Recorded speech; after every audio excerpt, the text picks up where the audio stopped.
So dear students, in this video I will be discussing question number 1 of exercise 10.4 of class 9th Maths NCERT, chapter 10, circles. See the question first. Here two circles of radii 5 cm and 3 cm intersect at 2 points and their distance between their centers is 4 cm. Find the length of the common chord. First see the diagram. Draw two circles.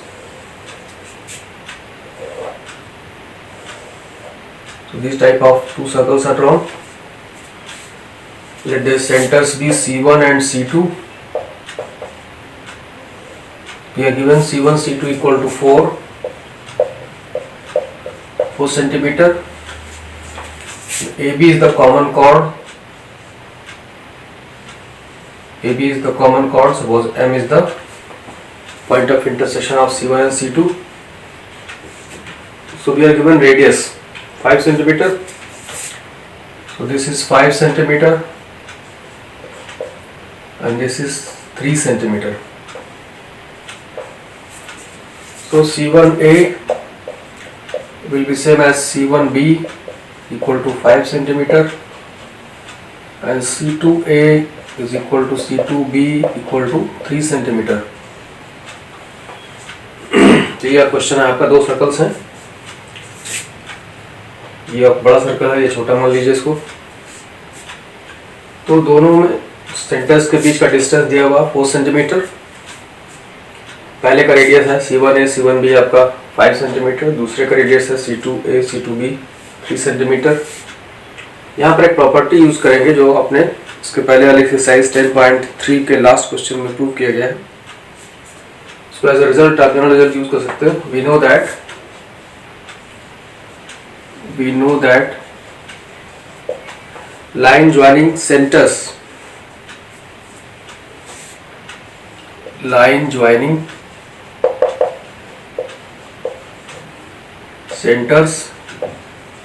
here C1 C2 is perpendicular bisector of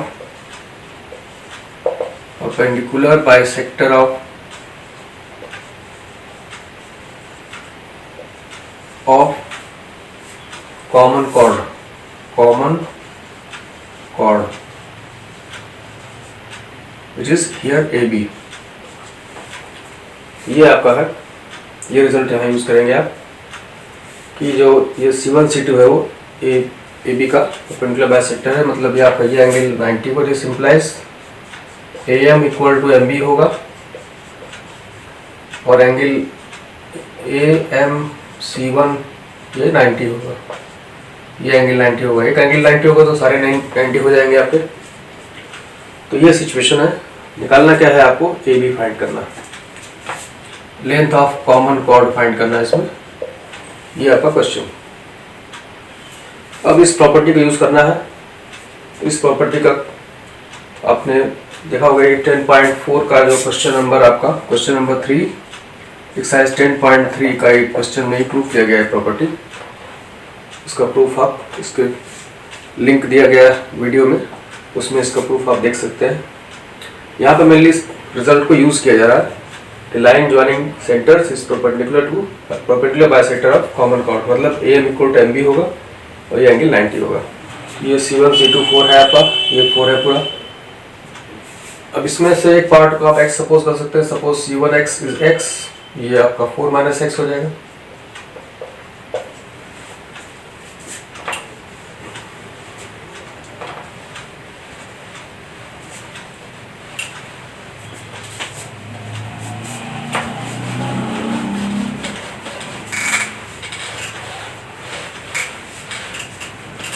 So let C1m be x, then C2m will be 4 minus x, क्योंकि total आपका यहाँ से यहाँ तक 4 है। So in triangle C1am by Pythagoras theorem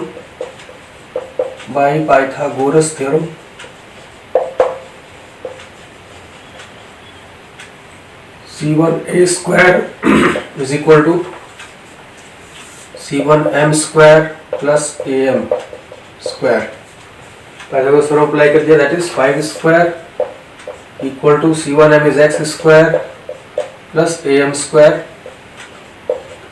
यहाँ से आपको am स्क्वायर मिल जाएगा, am square is equal to 25 minus x square. ये इक्वेशन नंबर 1 हो गया आपका। अब एक बार आप दूसरी ट्रायंगल लेंगे, ये C2am लेंगे और इसमें भी आप पाइथागोरस थ्योरम अप्लाई करेंगे और am यहाँ से भी फाइंड करेंगे।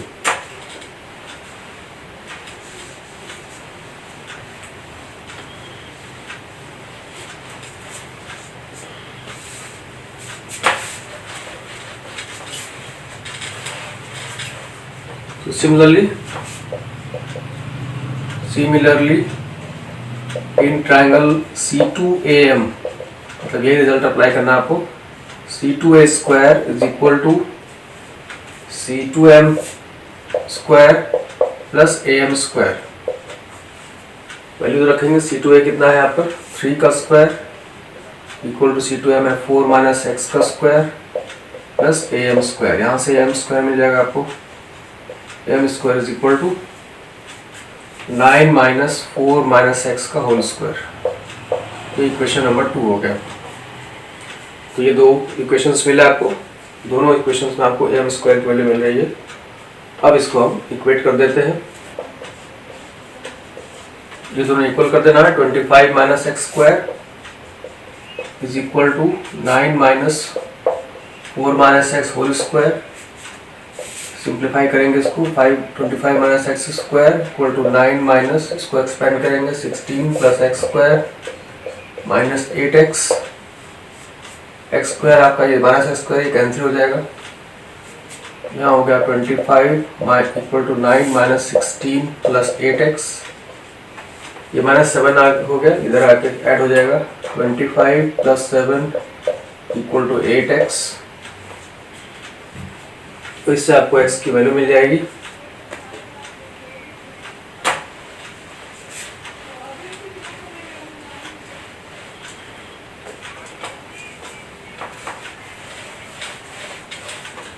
Therefore 8x is equal to 32, x is equal to 4, x equal to 4 आ गया। अब ये वैल्यू आप 1 में रख सकते हैं, पुटिंग इन 1, इससे आपको am मिल जाएगा। am square is equal to, यही am की वैल्यू है 25 minus 4 square, 25 minus 16 9, therefore am is equal to square root of 9 3 centimetre. ये 3 मिल गया आपको। और am mb बराबर है आपका, ये पहले से पता है, since am is equal to mb, therefore am is equal to mb is equal to 3 centimeter, and therefore AB is equal to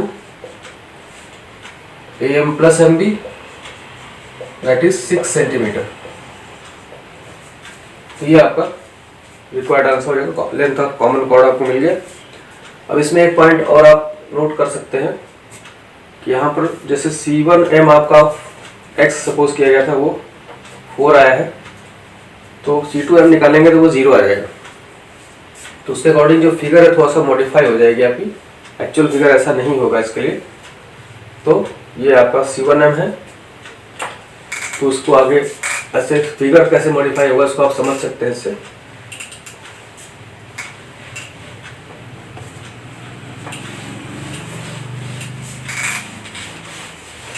this is C1m is equal to x equal to 4, therefore C2m is equal to 4 minus x equal to 4 minus 4 equal to 0. Therefore C2 and m will coincide. ठीक है, क्योंकि ये आपका distance 0 आ जाएगा, ये point यहाँ आ जाएगा सीधे, m ही आपका C2 बन जाएगा। तो एक्चुअल फिगर आपकी कुछ इस तरीके की बनेगी, इस तरीके की फिगर बनेगी। ये आपका कॉमन कॉर्ड हो गया ए बी, यहाँ पे कहीं C2 होगा आपका, ये C1 होगा, ये C1 ये C2, ये आपका 5 है, ये 3 है, ये 4 है। एक्चुअल फिगर इस तरीके की होगी। यहाँ पे तो आप भले से पता नहीं था, इसलिए ऐसे आप देख सकते हैं। तो इस तरह से चूँकि ये C2M आपको 0 हो जाएगा तो C2 यहाँ पे आ जाएगा, ये आपका पोर्शन खत्म हो जाएगा। और ये आपका इस तरीके से, चूँकि x C1M था 4, C2M 0 आ गया, मतलब C2M आपका 0 हो गया, तो ये पॉइंट आपका दोनों इस पे आ जाएगा। ये लाइन आपकी खत्म हो गई यहाँ से, ये जो लाइन थी आपकी टोटल ये स्ट्रेट हो जाएगी। और इस तरीके का डायग्राम आपको बन जाएगा। ये C1 C2 4, ये एक रेडियस, ये दूसरा रेडियस, एक्चुअल डायग्राम इस तरीके का बन जाएगा। आंसर आपका ये आ चुका है 6 सेंटीमीटर। इस तरह से इस क्वेश्चन को आपको सॉल्व करना है। So that's all in this video.